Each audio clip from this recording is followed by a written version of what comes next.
What is federalism? What is federalism?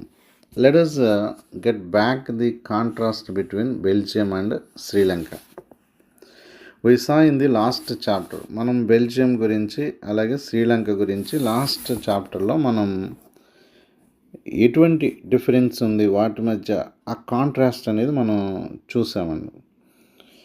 We would recall that one of the key changes made in the constitution of the Belgium was reduce the power of the central government. Belgium ఏం చేసిందంటే constitution base చేసుకుని ఆ central గవర్నమెంట్కి ఉన్నటువంటి పవర్స్ని reduce చేసి ఏం చేసిందంటే ఆ పవర్స్ని రీజనల్ గవర్నమెంట్స్ ఏవైతే ఉన్నాయో వాటికి ఇవ్వటం జరిగింది. మరి ఇంతకుముందు రీజనల్ గవర్నమెంట్ బెల్జియంలో లేవా అంటే ఎర్లియర్ ఉన్నాయి. అట్ ద సేమ్ టైం వాటికి రోల్స్ ఉన్నాయి, వాటికి సర్టెన్ రోల్స్ ఉన్నాయి, పవర్స్ ఉన్నాయి. బట్ అయితే powers was given in the ఏం చేసింది అంటే గవర్నమెంట్ ఈ యొక్క తనకున్నటువంటి ఆ సెంట్రల్ గవర్నమెంట్స్కి ఉన్నటువంటి పవర్స్ని విత్డ్రా చేసుకుని ఏం చేసిందంటే 1993లో ఎప్పుడండి 1993లో ఆ యొక్క రీజనల్ గవర్నమెంట్స్కి కాన్స్టిట్యూషనల్గా ఆ పవర్స్ అనేది ఇవ్వటం అనేది చేసింది.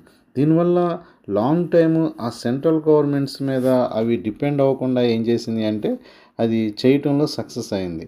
ఈ విధంగా యూనిటరీ ఆ యొక్క నుండి ఇది ఫెడరల్ ఫార్మ్ ఆఫ్ గవర్నమెంట్కి చేంజ్ అయింది. ఎవరు? బెల్జియం అనేటువంటి కంట్రీ. కానీ శ్రీలంక మాత్రం అది కంటిన్యూ అవుతూ ఏం చేసింది అంటే ప్రాక్టికల్ పర్పస్ని బేస్ చేసుకుని అది unitary system of the government ఉండి ఆ నేషనల్ గవర్నమెంట్కి అన్ని పవర్స్ కూడా ఇవ్వడం జరిగింది. అంటే సెంట్రల్ గవర్నమెంట్ దగ్గర ఎక్కువగా పవర్ ఉండడం అనేది చూసింది. అంటే అక్కడ మెజారిటీరిజం చూపించడం కోసం ఆ యొక్క యూనిటరీ సిస్టమ్ అనేది తీసుకొచ్చి ఆ మైనారిటీస్ అయినటువంటి ఆ తమిళుల్ని అణిచివేయడానికి ప్రయత్నం చేసింది. ఇప్పుడు తమిళ్ లీడర్లు ఏమని కోరుకుంటున్నారంటే శ్రీలంక అనేది ఒక ఫెడరల్ గవర్నమెంట్ కావాలి అని చెప్పి వాళ్ళందరూ కోరుకుంటున్నారు. కానీ శ్రీలంక ఆ సింహళీలు మాత్రం ఇవ్వడానికి సిద్ధంగా లేదు. ఇక మనకి ఫస్ట్లో చెప్పినట్టు వాట్ ఈజ్ ఫెడరలిజం అనే దానికి ఏం చేస్తున్నాడంటే ఇక్కడ వీడు ఆన్సర్ ఇవ్వడానికి రైటర్ ట్రై చేస్తున్నాడు. వాట్ ఈజ్ ఫెడరలిజం అనే దానికి మనకి ఇక్కడ ఆన్సర్ రాస్తున్నాడు. What is federalism? Federalism is a system of government. First of all ఇది ఒక సిస్టమ్ ఆఫ్ గవర్నమెంట్. దీంట్లో ఏమవుతాయి అంటే పవర్స్ అనేది డివైడ్ అవుతాయి. ఇది గుర్తుపెట్టుకోవాలండి. ఏ విధంగా డివైడ్ అవుతాయండి? సెంట్రల్ అథారిటీకి వేరియస్ కాన్స్టిట్యూషనల్ యూనిట్ అంటే డిఫరెంట్ కాన్స్టిట్యూషనల్ యూనిట్స్ మధ్య ఏమవుతుంది అంటే ఆ యొక్క పవర్స్ అనేది డివైడ్ అవుతాయి.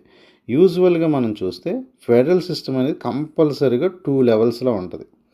2 లెవెల్స్లో మనకి ఖచ్చితంగా ఉంటుంది. ఇది గుర్తుపెట్టుకోండి. ఇక్కడ ఏమంటాడు?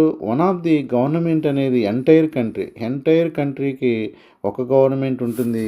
యూజువల్గా ఇది ఏం చేస్తుందంటే ఫ్యూ సబ్జెక్ట్స్లోని రెస్పాండ్ అవుతూ ఉంటుంది. ఫర్ ఎగ్జాంపుల్ మనం చూస్తే ఫారిన్ అఫైర్స్ కానీ కరెన్సీ విషయంలో కానీ లేకపోతే ఆ యొక్క డిఫెన్స్ విషయంలో కానీ ఇలాగ నేషనల్గా కామన్గా ఉన్నటువంటి ఇంట్రెస్ట్స్ ఏవైతే ఉన్నాయో అలాంటి విషయాలన్నిటి మీద కూడా ఏం చేస్తుందంటే ఈ యొక్క సెంట్రల్ గవర్నమెంట్ అనేది రెస్పాన్సిబిలిటీ అనేది ఉంటుంది. మరి అదర్ గవర్నమెంట్స్ అంటే ఇంకా కాన్స్టిట్యూషన్ బేస్ చేసుకొని డివిజన్ చేసినటువంటి అంటే ప్రావిన్సెస్ కావచ్చు లేదా స్టేట్స్ కావచ్చు, అది ఏదైనా పిలవచ్చు. ఈ గవర్నమెంట్స్ ఏం చేస్తాయంటే డే టు డే లైఫ్లోని ఆ అడ్మినిస్ట్రేషన్ అనేది చూసుకుంటూ ఉంటాయి. బోత్ దీస్ లెవెల్స్ అంటే సెంట్రల్ గవర్నమెంట్ స్టేట్ గవర్నమెంట్ రెండూ కూడా ఎంజాయ్ దేర్ పవర్స్ ఇండిపెండెంట్గా ఉండటం అనేది జరుగుతుంది. ఈ రోజున వరల్డ్ వైడ్ కూడా దాదాపు 193 అవుట్ ఆఫ్ కంట్రీస్లో 25 కంట్రీస్ ఏం చేసినాయి అంటే ఈ రోజున ఫెడరలిజాన్ని చూస్ చేసుకోవడం అనేది జరిగింది. మనం నార్త్ అమెరికా కనుక చూస్తే కెనడాలో మనకి ఈ యొక్క గవర్నమెంట్ అనేది ఉంది. ఏ గవర్నమెంటు? ఈ యొక్క ఫెడరల్ సిస్టమ్ అనేది చూస్ చేసుకుంది. ఏది? కెనడాలోని. అలాగే యునైటెడ్ స్టేట్స్లోని కూడా మనకి ఏముందంటే ఫెడరల్ గవర్నమెంట్ ఉంది. మెక్సికోలో ఉంది, బ్రెజిల్లో ఉంది, వెనిజులాలో ఉంది, అలాగే సెయింట్ కిట్స్ అండ్ నేవీస్లో ఉంది, అలాగే అర్జెంటీనాలో కూడా మనం ఈ యొక్క ఫెడరల్ సిస్టమ్ చూడొచ్చు. యూరోప్లో వచ్చేసరికి Germany, Belgium, Switzerland, Spain, Austria, అలాగే బోస్నియా అండ్ హెర్జగోవినాలో మనకి ఈ యొక్క ఫెడరల్ సిస్టమ్ ఉంది. అలాగే ఆఫ్రికాలోకి వచ్చేసరికి నైజీరియా, ఇథియోపియా, అలాగే మనకి సౌత్ ఆఫ్రికాలో కూడా ఈ సిస్టమ్ అనేది ఉంది. ఇక ఇటు ఏషియాలోకి వచ్చేసరికి రష్యా, పాకిస్తాన్, అలాగే ఇండియా, ఇటువైపు వచ్చేసరికి మలేషియా కంట్రీస్లో ఉంది.